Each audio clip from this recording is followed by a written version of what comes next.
출애굽기는 성경에 나오는 두 번째 책이며 모세가 쓴 5개의 책, 즉 모세오경의 두 번째 책이기도 합니다.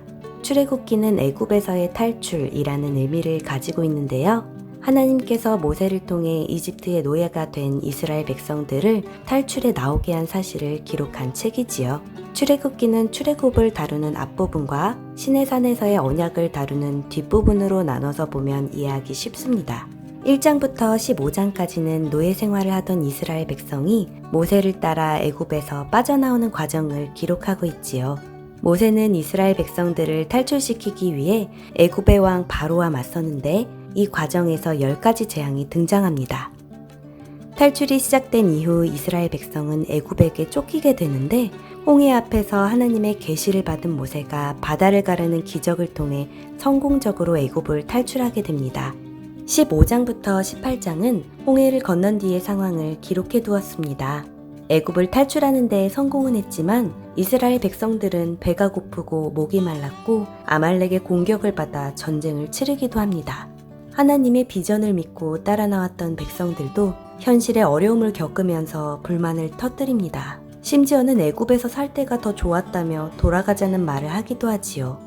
그러나 이런 어려운 순간마다 하나님께서는 백성들에게 먹고 마실 것을 주시고 전쟁에서 이기게 해주셨답니다. 출애굽기 후반부는 시내산에서의 일들을 기록하고 있습니다. 19장에서 24장까지는 하나님께서 모세를 통해 이스라엘 백성에게 십계명과 율법을 전달하는 사건, 특히 모세와 이스라엘 지도자들 모두가 하나님과 만나 먹고 마시는 장면을 볼 수 있습니다. 이것은 이스라엘이 하나님의 백성이 되는 언약의 순간이었습니다.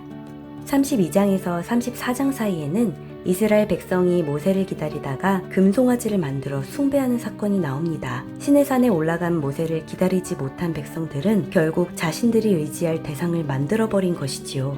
이것을 본 모세는 분노하여 하나님께서 주신 십계명 돌판을 던져 부셔버리기도 합니다. 25장부터 31장 그리고 35장부터 40장까지는 성막과 관련된 내용입니다. 하나님께서는 이스라엘 백성에게 성막을 지으라고 명하시는데 성막은 하나님이 거하시는 장소로 하나님과 만나 교제하는 장소로 활용이 되었으며 죄의 용서함을 받는 장소로도 쓰였습니다. 성막에 대한 하나님의 지시 그리고 그 지시대로 만들어진 일을 기록하고 있습니다.